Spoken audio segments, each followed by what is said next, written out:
हाँ जी। जय हिंद। नमस्कार, स्वागत है एक बार फिर से आपका अपने इस YouTube चैनल पर। तो जैसा आप सभी ने थंबनेल में देखा है, जिनका भी एग्जाम 24 को और 25 को, वो बच्चे क्या करें, क्योंकि आप सभी को पता है सबसे पहले तो आर्मी क्लर्क का और ट्रेड्समैन का पेपर 24 अप्रैल को है। अब क्लर्क वाले बच्चे हैं जो, उनके लिए स्ट्रेटजी क्या होनी चाहिए, पेपर में जाने से पहले स्ट्रेटजी क्या होनी चाहिए और क्या क्या आपको पेपर के अंदर करना है, ये बातें आप सभी से हम डिस्कस करने वाले हैं। तो सबसे पहले भाई, पहली बात स्टार्ट करने से पहले, जिन्होंने जिन्होंने अभी तक अपनी इस एप्लीकेशन को, लिंक दे दूंगा मैं आपको, एप्लीकेशन को डाउनलोड कर लीजिए। उसके अंदर आपको इंग्लिश की सारी पीडीएफ मिलेंगी, सारी की सारी A to Z टॉपिक वहां से कवर हो जाएंगे। मैथ मिलेगा, जीके मिलेगी, सब फ्री पड़ा है, वहां से जाकर डाउनलोड कर लीजिएगा। कोई भी पैसा आपको नहीं देना है, टोटली फ्री है। तो चलिए बात करते हैं। अब सबसे पहले बात करते हैं आर्मी क्लर्क की, जिसका 24 तारीख को आपका क्या होने वाला है, एग्जाम होने वाला है।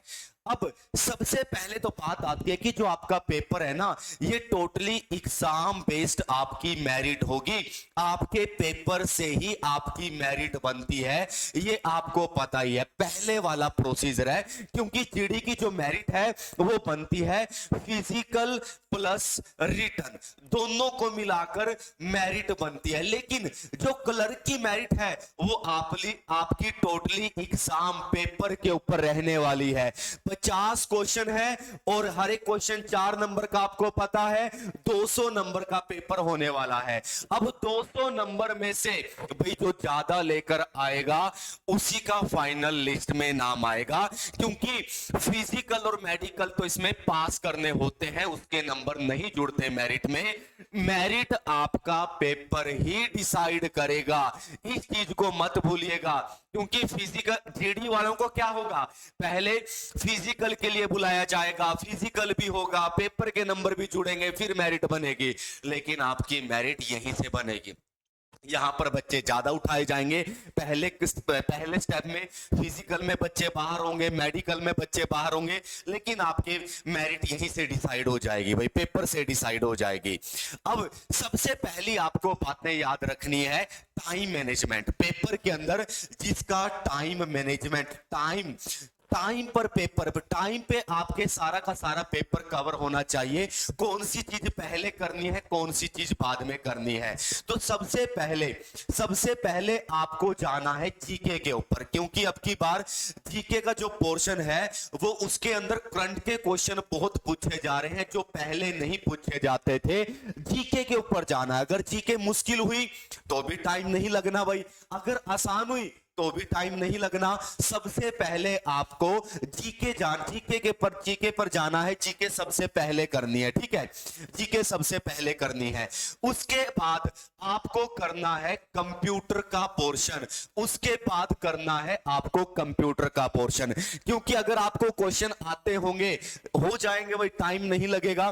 जीके और कंप्यूटर आपने कर लेना है। अब मैथ का ऐसा काम है, मैथ आसान भी हो सकता है, थोड़ा सा कैलकुलेशन वाला भी हो सकता है। अगर ओवरऑल बात करूं, जीडी का मैथ देखा जाए बहुत आसान पूछा गया है। क्योंकि पहली बार ऑनलाइन एग्जाम हो रहा है, सारी चीजें मुश्किल नहीं दे सकते, थोड़ा सा बच्चों को आदत पड़ेगी शुरू में।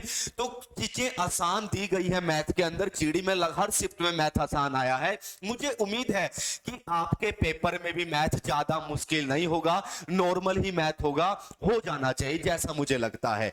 तो मैथ आपको करना है बाद में। उसके अलावा इंग्लिश के बारे में सर आपको बताएंगे कैसे आपने किस किस टॉपिक को पहले करना है। सबसे पहले सभी जितने हमारे एस्पिरेंट्स हैं क्लर्क के और ट्रेड्समैन के, तो सभी को बहुत बहुत शुभकामनाएं परीक्षा के लिए। जैसा कि हम चर्चा कर रहे हैं परीक्षा की रणनीति पे, परीक्षा की रणनीति पे चर्चा जो हमारी हो रही है वो स्ट्रेटेजीज के ऊपर हो रही है।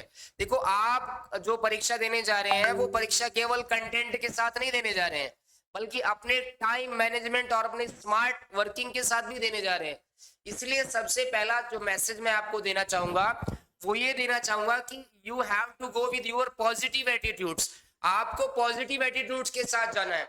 आज मैं जैसे लाइव क्लास ले रहा था, स्टूडेंट्स काफी इस तरह से फील कर रहे थे कि उनको थोड़ा सा एग्जाम फोबिया हो रहा था कि सर वी फील डिप्रेस्ड। ये वाले शब्द आपके जहन में नहीं होने चाहिए, डिप्रेशन वाले वर्ड। आपको बिल्कुल एनर्जेटिक रहना है। देखो, परीक्षा में दो चीजें बहुत ही आपके लिए मेन रहने वाली है। पहली बात मैं कहना चाहूंगा, अगर आप बहुत ज्यादा ओवर कॉन्फिडेंट हो गए तो ये स्थिति भी खतरनाक है आपके लिए, क्योंकि ऐसी स्थिति में आप ओवर कॉन्फिडेंट होने पे वो क्वेश्चन गलत कर दोगे जो क्वेश्चन आपको आते हैं, तो कितना दुख होगा।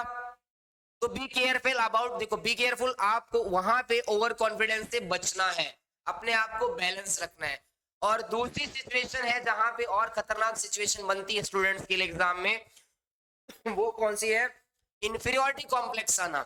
मतलब ये सर ये तो मुझे आता ही नहीं सवाल, पहला देखा जैसे स्क्रीन पे देखा आपने 4 सवाल है 5 है, सर ये तो मुझे कुछ भी नहीं आते, और एकदम बिल्कुल नेगेटिव हो जाना। सो अवॉइड दो सिचुएशंस, दोनों ही सिचुएशन से बचना। जरा मैं आपको बड़ा मैसेज देना चाहूंगा कि इंफीरियोरिटी कॉम्प्लेक्स से भी बचना है कि मुझे तो नहीं आता, मतलब नकारात्मक बातें, और ओवर कॉन्फिडेंस से भी बचना है। अपने आप को बैलेंस करके चलना है, ज्यादा उछलना नहीं है और ज्यादा हमें कंफ्यूज नहीं होना है। और साथ में अब जो अगली बात है हमारे लिए स्ट्रेटेजी की बात सर ने जैसे बताया कि सबसे पहले आपको ना, सबसे पहले अगर मैं आपको कहना चाहूँ यहाँ पे, तो रणनीति में आपको क्या लेके चलना है। देखो, करना तो आपको अपनी स्ट्रेटेजी से है, लेकिन सबसे पहले टाइम मैनेजमेंट के लिए आपको जीके करनी है, क्योंकि जीके टाइम कंज्यूमिंग नहीं है बच्चों, टाइम कंज्यूमिंग नहीं है। अब टाइम कंज्यूमिंग नहीं है तो प्रॉब्लम नहीं होगी, इसमें आते हैं तो आप क्वेश्चन अटेम्प्ट कर लेंगे, नहीं आते तो भी कोई इश्यू नहीं है। उसके बाद अगर रणनीति की बात करें तो आपको आना है कौन से सेक्शन पे, आपको आना है इंग्लिश पे, ध्यान देना, ये रणनीति की बात कर रहे हैं हम। और इंग्लिश में आपको पैसेज को छोड़ना है, एक तो पैसेज को छोड़ेंगे उस टाइम, जो आपके पैसेज है उन पैसेज को छोड़ेंगे, PQRS को छोड़ेंगे, ठीक है जी, और कॉमन एरर को छोड़ेंगे उस टाइम में। मतलब करना क्या है, इसके अलावा जो बाकी सेक्शन बचे हुए हैं, चाहे आपका वोकैब बचा हुआ है, वोकैबुलरी बची हुई है, आपके सिनोनिम वाले, एंटोनिम वाले वर्ड, प्रीपोजिशन वाले आर्टिकल, ये सब निपटान कर देना है आपने, ये सब निपटान कर देना है। और कंप्यूटर को भी निपटा देना, जीके प्लस अगर मैं बोलूं तो कंप्यूटर को भी यही निपटाएंगे आप, क्योंकि कंप्यूटर भी टाइम नहीं लेने वाला। टाइम लेने वाले जो टाइम लेने वाले आपके टॉपिक हैं, ध्यान देना, जिन पे टाइम आपका लगेगा। अगर जनरल पेपर में मैं कहूं तो मैथ्स पे टाइम लगेगा भाई, मैथ्स पे टाइम लगेगा। आपके 10 क्वेश्चन है तो ये मान के चलिए 10 क्वेश्चन में से 5 क्वेश्चन आप जल्दी इजीली कर सकते हैं, लेकिन 5 क्वेश्चन ऐसे होंगे जो बहुत कैलकुलेशन मांगेंगे, बहुत टाइम मांगेंगे। तो इस रणनीति को देख लीजिएगा जरा, ये सारे आपकी रणनीति यहाँ टाइम कंज्यूमिंग होगी। अगर इंग्लिश की बात करें तो इंग्लिश में हमारा जो कॉम्प्रिहेंशन है, इंग्लिश में जो हमारा कॉम्प्रिहेंशन है तो ये टाइम लेगा भाई, आपका कॉम्प्रिहेंशन टाइम लेगा भाई। तो ध्यान देना, कॉम्प्रिहेंशन टाइम लेगा तो पैसेज आपके पास होंगे, इनके लिए आपको टाइम बचाना है। मतलब 2 पैसेज होंगे, पैसेज फर्स्ट और पैसेज सेकंड। ध्यान रखना, एक पैसेज तो क्या होगा, इजी होगा, एक पैसेज तो बहुत क्या होगा, बहुत ज्यादा इजी हो जाएगा आपके लिए, और दूसरा पैसेज आपके लिए टफ होगा। दूसरा पैसेज टफ होगा तो पहले तो आप कह सकते हैं कि एक सिंपल हो सकता है, एक सिंपल पैसेज आपकी स्ट्रेटेजी में आएगा, लेकिन दूसरा डिफिकल्ट होगा। अब ये देखो जरा, जो डिफिकल्ट होगा इसको टाइम कंज्यूमिंग मानते हो कि नहीं मानते हो। तीसरा अगर मैं टाइम कंज्यूमिंग मानता हूं सेक्शन, वो मानता हूं आपके कॉमन एरर को। ध्यान देना, जो बच्चे अच्छे से टॉपिक को पढ़ के गए हैं, कॉमन एरर के आंसर वही दे पाएंगे बेटा, और सिलेक्शन यही देने वाले हैं आपको। कॉमन एरर पे मैंने भरपूर वीडियो डाले हुए अच्छे अच्छे कॉन्सेप्ट के, उनको अच्छे से रिवाइज कर लेना। कॉमन एरर टाइम लेंगे बेटा, 3 क्वेश्चन हो सकते हैं या 4 भी हो सकते हैं, 3 या 4 क्वेश्चन हो सकते हैं।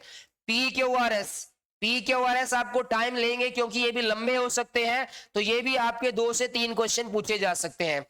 तो इस रणनीति के तहत चलना है आपने, जो भी टाइम बचेगा वो टाइम इस जगह पे लगना चाहिए, क्योंकि ये टाइम कंज्यूमिंग जोन है। सर आई थिंक कि ये टाइम कंज्यूमिंग जोन है, मैथ के अकॉर्डिंग आपको क्या लगता है?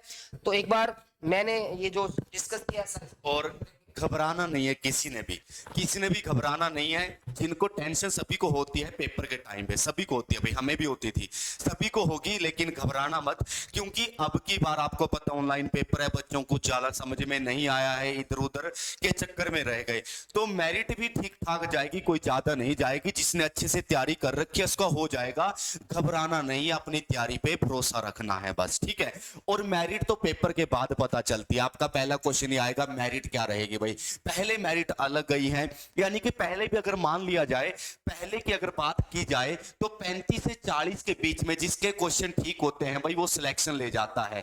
अगर हम पहले की बात करें, पहले वाली मेरिट की बात करें, ये आपका सेफ जोन है 35 से 40 के बीच में, बाकी पेपर डिसाइड करेगा जब पेपर आएगा।